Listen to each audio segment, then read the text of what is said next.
Check, check.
Can y'all hear me? Yeah, that's coming through, right?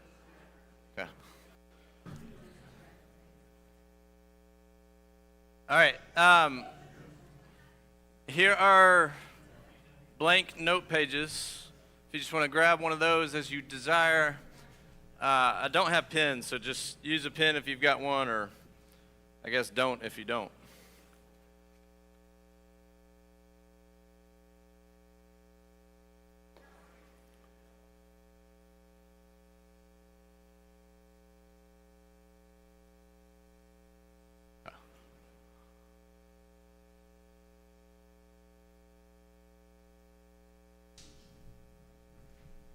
I've set your stuff back here.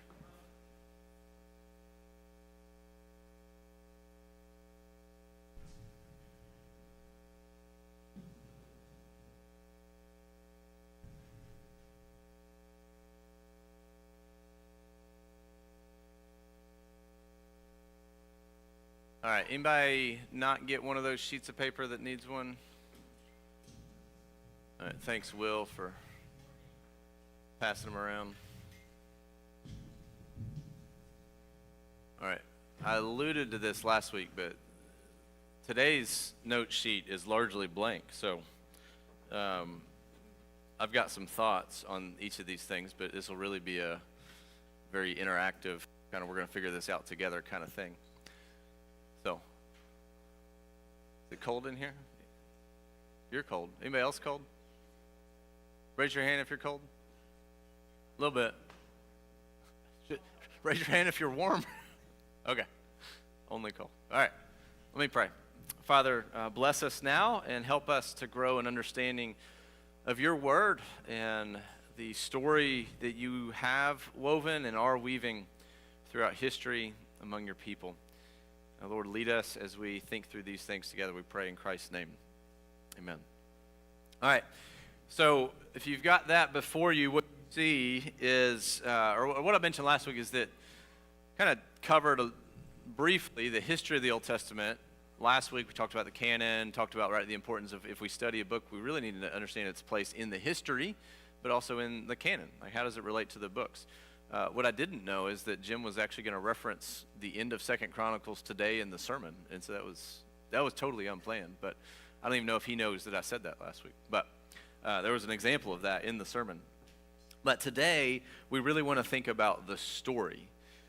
And so as you think about this, let's just think about the gospel, and then we'll jump to the Old Testament. If you think about the gospel, and I just asked everyone in here, said, hey, tell your neighbor what the gospel is. Take kind of the 2-minute version. What is the gospel?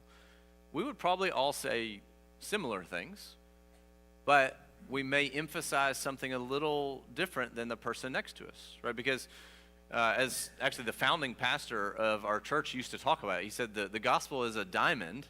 It's beautiful, but it's got all these different facets.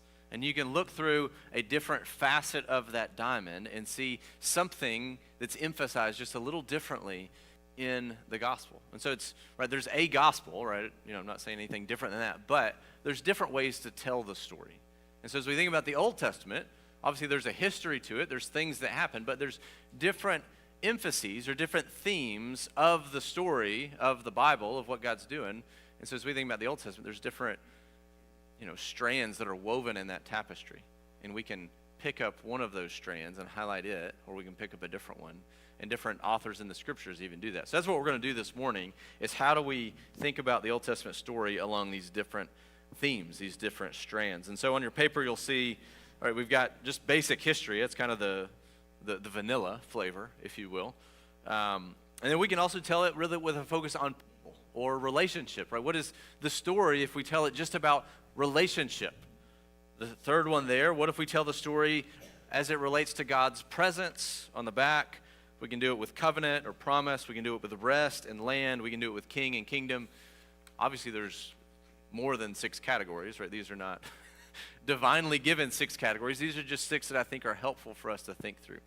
So let me just do kind of the basic history one. I'm going to do it very quick, and then we will together fill out these other ones.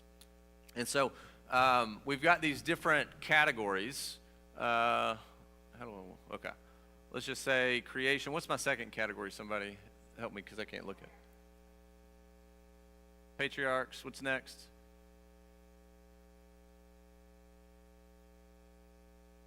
Okay, and then kingdom, split, exile, return. Okay. All right, so there's our 7 categories. It's good because there's 7, and so it has to be right. Just if you were with us for Revelation. Okay, so if these are 7 categories, we can think, what's the basic story that is threaded throughout Scripture?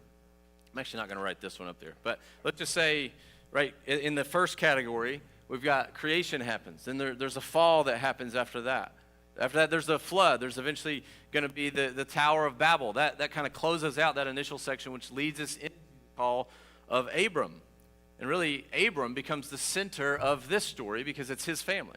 Abraham, Isaac, Jacob. Then you got the 12 sons, right? And then God's people end up in Egypt, and then they're rescued. God raises up Moses, right? He rescues them, takes them out, and he's eventually going to bring them to the land after this wandering time. Once they're in the land, the people ask for a king because they say, we want a king like the other nations have, because that would be cool to be like these other nations. And God says, that's not going to work out how you think it is. But he gives them Saul and asks for a king. And then eventually he raises up his king, David. Then we've got Solomon, David's son, and things go well for a season. And then things start to fall off course really rather quickly. The kingdom is split right after Solomon. You've got northern and southern, and really the southern has some good kings, many bad kings. The northern really just has bad kings, and it goes bad for them. They get 722. They get conquered by Assyria. The southern kingdom gets exiled 586 by Babylon. Right? They live in Babylon. Right? They have to learn how to live in that land. They wonder about God's promises because none of them seem true while they're in another land. They don't have a land. They don't have a king. They don't have God's law. They don't have a temple, all these things. Eventually, they're brought back under Cyrus, king of Persia, and they rebuild the temple after a little time and God's prodding of them. They eventually rebuild the temple, but they still don't have a king. They just have a governor who's on the throne, but there's their return to the land, and then there's silence leading into the New Testament. And I have this on your paper. New Testament is really the final category. You could even say New Testament, and then you got new creation. Kind of what does this look like when it's fully fulfilled? You could add that on there if you wanted to. Okay, so again, I'm not trying to fully unpack this because I want this to be interactive. New Testament, you could say, well, Jesus, the Messiah, who they've waited for, comes, and then we're with God in the new creation. But let's jump to the second one here, people or relationships. So I want you to think, if you had to tell the story of the Old Testament with a focus on people or more specific, God's people, right? What is God's relationship with God's people? What does that look like? Who are his people? What's going on in that relationship? Where are the extra sheets? Here, there. That's what we want to do. So think about that. And this is going to be, like, we're just going to open it up here. And, yeah, so just, like, this is, just kind of throw out answers as you think about them. So we're going to fill this out together. I invite you, write it down on your paper as you're doing it. But we're going to think about people first. And so you can think maybe there's like a key event, a key part of the story. Maybe there's a key passage in one of these sections that you think of, like that passage really is very emphatic about this thread in the story. So, again, together. So creation. What does this first section of the Old Testament history tell us about God's people and his relationship with them?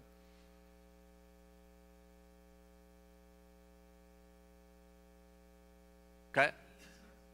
It's good at the beginning, right? Okay? Who is it? Adam and Eve, and we can kind of go down the line from there. Okay? We might say Noah here as well. Okay? What else does this section tell us about God's relationship with his people?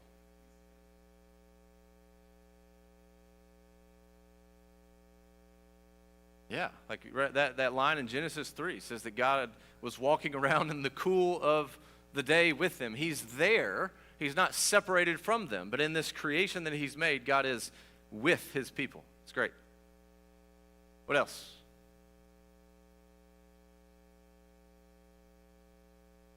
Okay? Put it in a people relationship verbiage.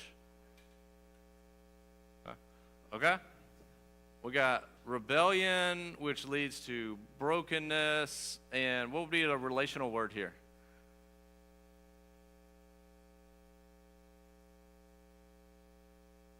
Separation. Would you say enmity? Okay. What happens at the end of Genesis 3? Very, very end of it.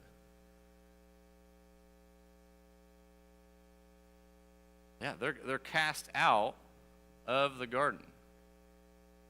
Right? Now, when I've talked with students at ETSU before, I've said, this isn't just like, hey, you can't come into this cool place. This is more like if my wife kicked me out of the home kind of a situation, right? That place is symbolic of the relationship that's going on there. And so the relationship starts good. This is important for us as we think about this story, right? Even as if you're talking to, let's just say you're talking to non-believers around you, like for us to see that at the beginning of the story, God is in good relationship with him. Right? It starts out good. It starts out relationship. It starts out with love. It starts out with all this, and then it's broken.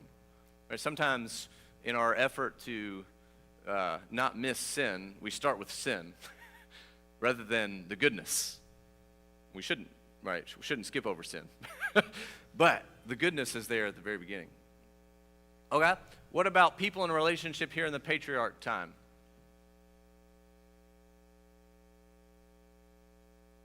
Okay, mediated, tell me what you mean.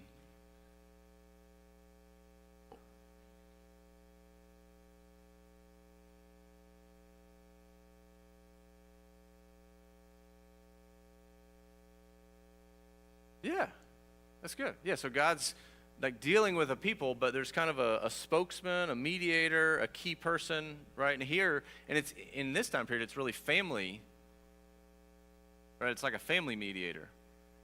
Right? It's Abram, it's Isaac, it's Jacob. Okay?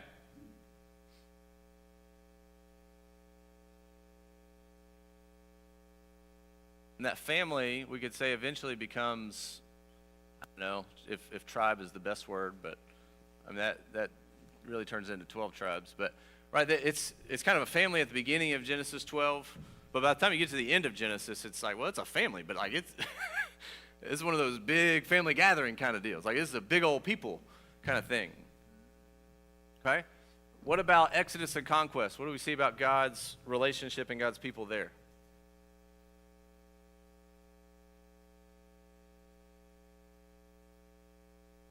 Yeah, so these tribes begin to be a nation, right? There's this kind of this national sense there. There's still kind of tribal sense there, but there's moving towards that. And the mediator here is no longer the family head. Now it's Moses, but he's still acting in that role as mediator, right? So it's still like a mediated relationship through a specific individual.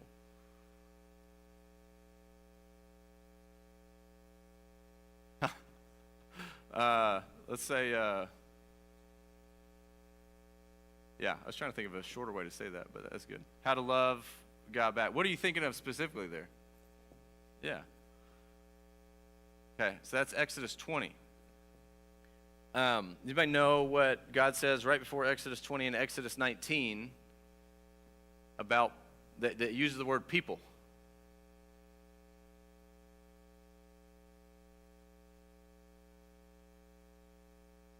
Well, yeah. So in that phrase, we can actually come back this to Abram in Genesis 17. Thanks for bringing that up, Aaron. Genesis 17, God's covenant promise to Abram is not just land, is not just to have a lot of people, but in Genesis 17, he says, I will be God to you and to your offspring after you forever. Like it's a relational covenant. It's a relational promise. That's a good thing to emphasize here, Genesis 17. But here in Exodus 19, God says, I rescued you. If we had the 4th and 5th graders in here, they would know this because they're studying this right now. So if you have a 4th or 5th grader, ask them when you get home today. But God says, I rescued like an eagle, right? I brought you out of Egypt. He says, now if you'll listen to me, you will be my treasured possession, my special people. So God actually makes this promise and then gives this kind of, here's how this relationship works. Here's how you love me, right? I've loved you, I've rescued you. But the 10 Commandments in many ways can be seen as rules for a relationship. This is how we live out relationship with God. Okay? Let's get down here, and you can just speak to any of these. Kingdom, split, exile, return. How do you see this thread of people and relationship here in these sections of the Old Testament? And tell me which one you're referring to as you say it.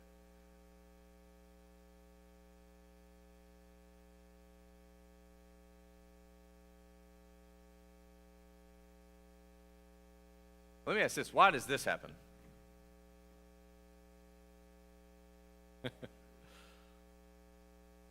All through this time. Yeah, even like back here, we talked about it on the podcast a little bit.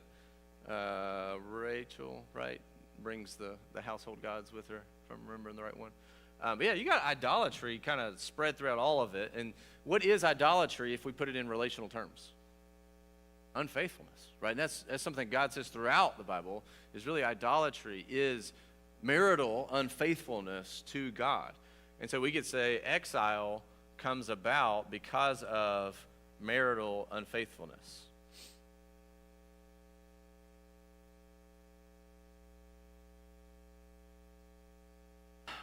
I would, so question was, can we use divorce here for exile? A question would be, can you point to a place that would support that?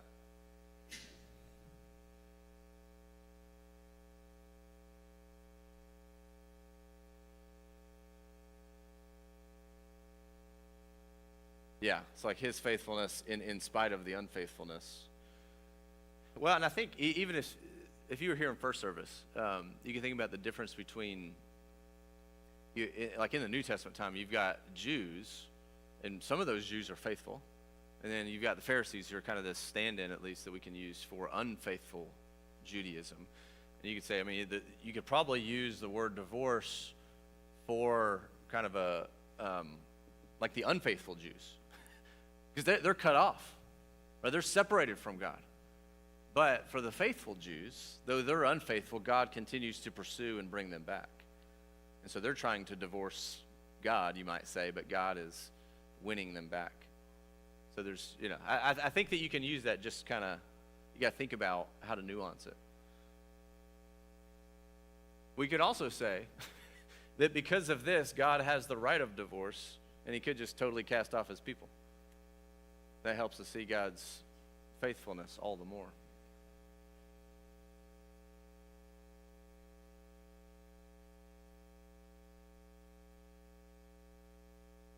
Yeah, well, and I was trying to think in Malachi, does he talk about it in relation to him or I know that divorce of like human divorce is an issue there. I'm trying to think if he addresses the divine aspect there or not. Okay, so so we can jump to another thread, we can say, like, here in the return time, there's this word that keeps propping up throughout the prophets of remnant, right? You begin to see it in these prophets, some of the historical books, but like this idea of remnant. So there's a people, but then all of a sudden you get this idea that even though there are many in the people externally, there's this idea of remnant, of those of God's people who will be faithful, ultimately, who God will continue to be gracious, who will be saved. So not everybody returns, right? When they return, they're a much smaller people, but there's a remnant that God has preserved. And we could trace this kind of down into the New Testament as well and think about what it says about God's people. But I want to jump to another theme here. So second one here, God's presence. I'll just summarize some thoughts on this one for time, and then we'll jump to another one. If you think about God's presence, okay, we had some of this here with the people language. In the creation, God is there with his people. The garden is very much a temple. When God later tells them how to make the temple, it's got all this nature in it, right? And how it's made, it echoes the garden in many ways. So the garden is, in many ways, the original temple of the creation. God dwells with them there. God kicks them out, and so his presence and his people, right? His people are separated from his presence. With the patriarchs, right, you have these different times where they set up altars, or where they're traveling around, and Jacob says, like, and God was in this place, or I saw an angel, like, I met the presence of God here. Abraham has the same thing, and they set up altars, but there's kind of this nomadic element to it. You get to Exodus and conquest. God rescues his people out, and how does he manifest his presence immediately to them? Fire by night, cloud by day. But he's with them, and then he brings them to Mount Sinai, and what happens? Like, boom! God comes down to be with his people, to be present with them. After Mount Sinai, God gives them instruction of how to make the tabernacle, which again, still has this nomadic element to it, but it's God dwelling with his people. And so we get to the end of the book of Exodus, and God's glory fills the tabernacle. God says, I'm with you as my people. We get into the kingdom. They're in the land. You got Saul, we're going to skip him. You got David. David wants to build a temple. God says, not you, but your son. But I'm going to build you a house. The word house and temple are the same thing. So David says, I want to build you a house. God says, no, I'm going to build you a house.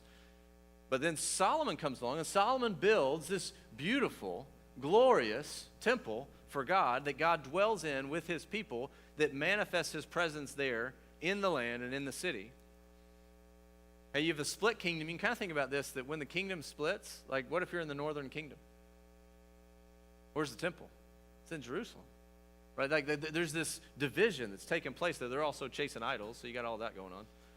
But exile, what happens in the exile? If you go read the book of Ezekiel, God says, you have kicked me out.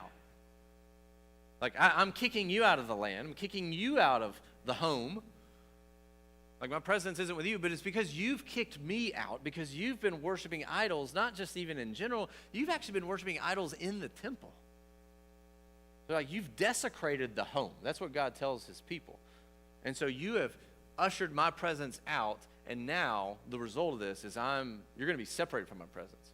But also in Ezekiel, God tells his people, while you're in Babylon, this foreign land, and you don't have a temple, I will be a little sanctuary for you. I forget what chapter in Exodus or Ezekiel that is, but he says, like, even though you're there, I'm still going to be a little sanctuary for you. So God's presence still goes with them.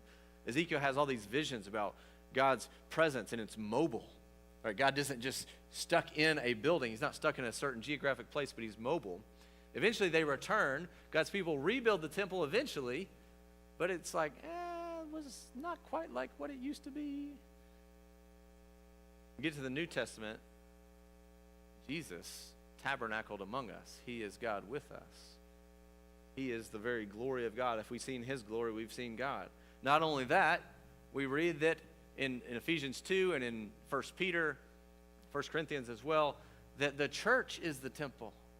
So Jesus is the very presence of God, but then we become that as God dwells with us by his Holy Spirit. And that, of course, makes us long for that day when we will fully dwell in God's presence without threat of it ever stopping or waning or ceasing or anything like that in the new creation. So again, that's like we can tell this whole story with that idea of presence, and a lot of that focused on temple.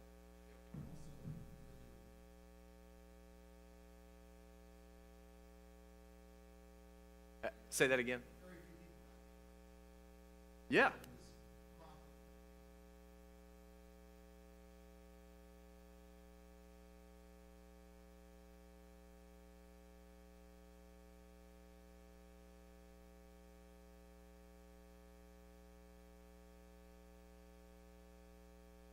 Yep.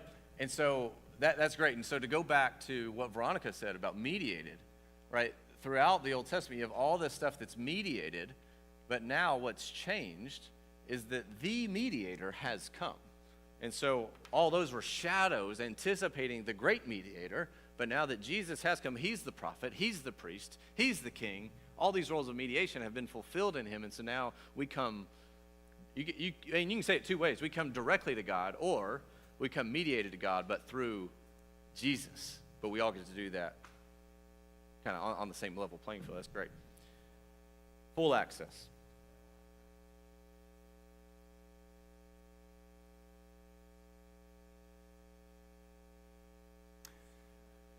Yeah. So with the temple idea, right? We see this in the Garden of Eden, right? That's really the first temple, right? And then they kind of have these altars. Then you get tabernacle and temple. But really, even coming into the land itself is painted as a temple. It's the place of God's presence. If you think about it, which way do they enter the temple from? From the east. Which way do you enter the land from? From the east. And so why do they get kicked out of the land? Same reason they got kicked out of the garden. So all of these different places have the same motif of temple and presence. That's good. Let's do king and kingdom. Okay, so king and kingdom. How do we see king and kingdom in the creation time period?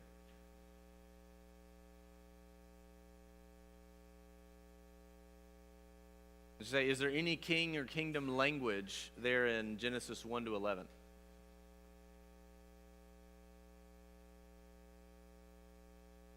Hey, yeah. God blessed them and said, be fruitful, multiply, and he gave them dominion. So Adam and Eve, which are representative of humanity, have dominion over this creation. Right? That's a kingly type of statement, to have dominion over the whole creation. It's pretty big. Okay? Anything else that you see as kingly here in the creation time period?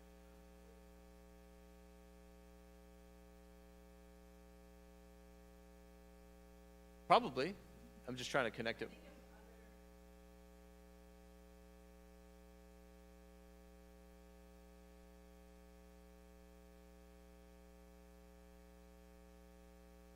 Uh-huh.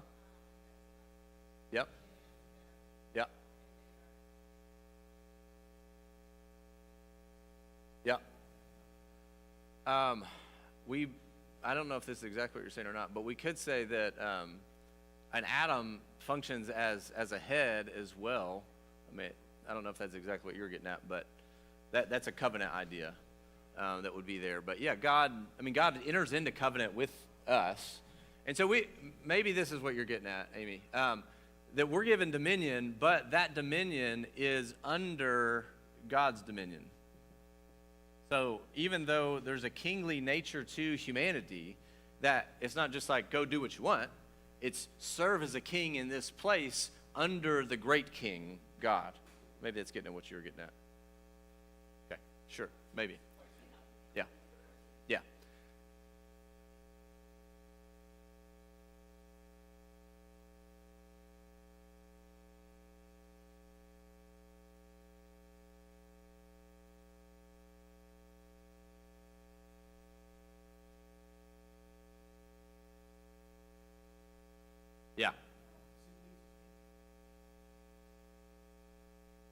Yeah. Yeah. Yeah. Yeah, and there's this coming seed who's going to crush, which obviously implies power, and so that usually goes with kings. So absolutely, it's good. Okay, patriarchs. Any kingly language we got here? Okay. Yeah, so you kind of have this family dynastic type of thread that's being shown here. Are there any ways that Abraham is kind of kingly?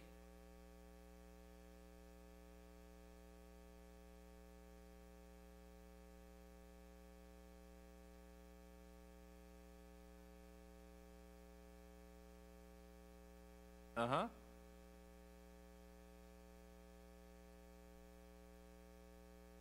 Yeah, and that, if you go read that in that's H. Genesis 14. I mean, it's all these kings going to battle, and then Abram enters in there to rescue Lot. Then you've got the Melchizedek scene. I mean, and Abraham, he was a wealthy man. He had a lot of stuff. He had people, servants. I mean, there's even like a sense of an army when he goes to rescue Lot. It's like, he's not called a king there, but like there's a lot of ways that you're just kind of looking at him like, he's got some kind of royal-ish type of authority and influence and power in the way he lives out. And that continues to Isaac, Jacob. Jacob has all sorts of stuff. Everything Jacob touches is blessed, even though he's a trickster. That happens. I mean, you get to the end of Genesis, and I mean, this family has, there's again, they're not called kings here, but there's kind of this, like they're blessed and they're powerful and they have lots of things. God is giving them lots of stuff. Exodus and conquest. What kingly language do we see there?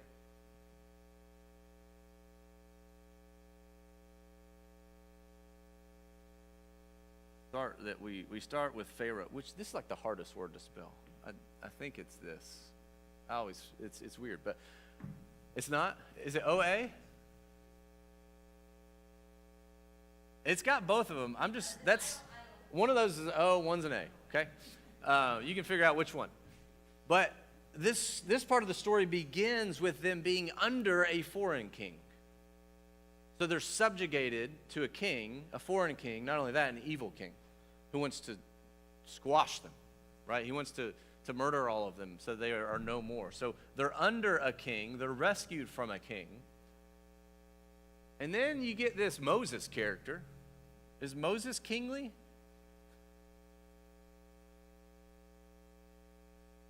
And there's he's got this mediating role, right? He's got some authority. When they have problems, who do they come to see? Moses. So Moses is not a king. I'm not saying that. But there's kind of some things he's doing that are kind of, right? He's got authority. He's got influence in the people. They get to the land, though, right? There's this conquest, which is such a weird, they don't really conquest. They just kind of get in there and do an okay job. But they get there, and then you have who? Who does God begin to raise up? Somebody. I heard a voice. I couldn't hear what it said. We have judges.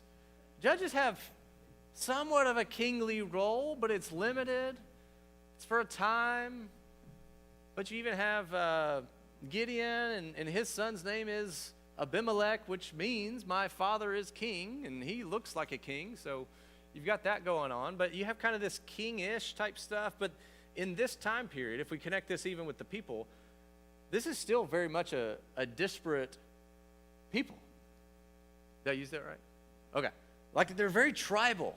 There's not this we're unified Israel. They're just kind of this tribal people. Okay, you get the kingdom. Obviously, this has something to do with this. You got Saul, he's a bad dude.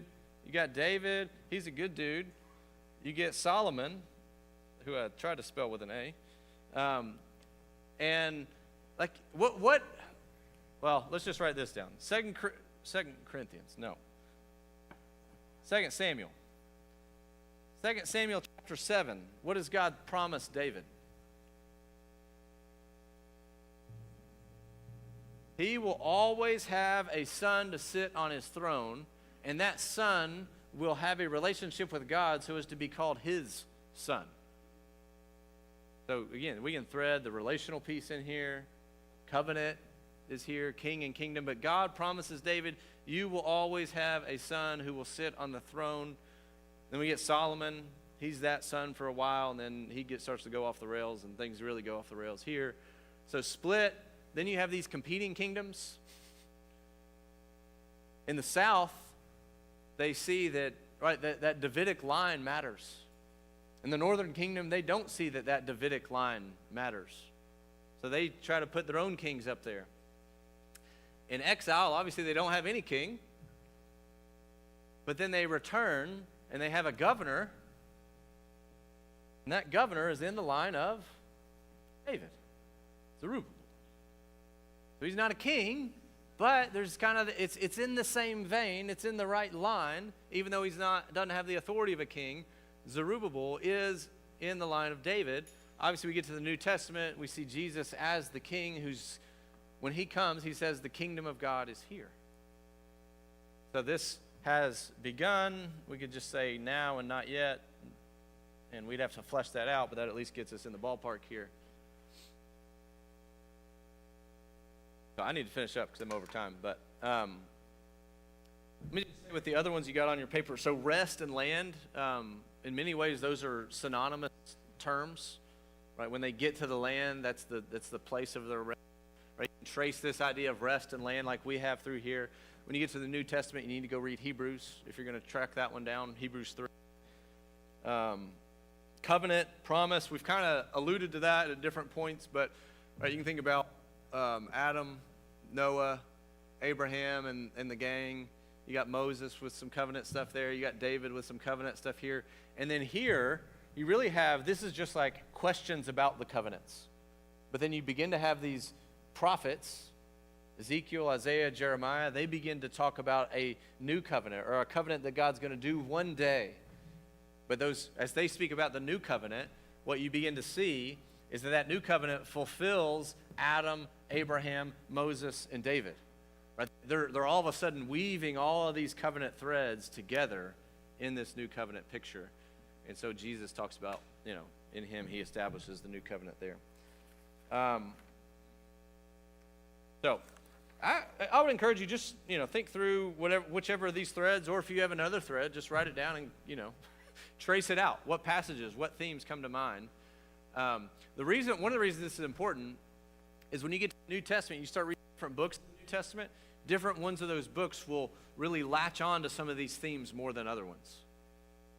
Right, so you read Hebrews, and this idea of presence or of temple, that matters a whole lot in the book of Hebrews. And if we understand that theme, that strand better, then we're going to understand Hebrews better. Right? We can go with that with different things. All right, if you have questions, thoughts, happy to chat. But thank you guys. Next week is missions stuff in here. So missions team will be talking about some stuff from this year as well as looking forward to next year and what we'll be doing missions-wise. Thank you all.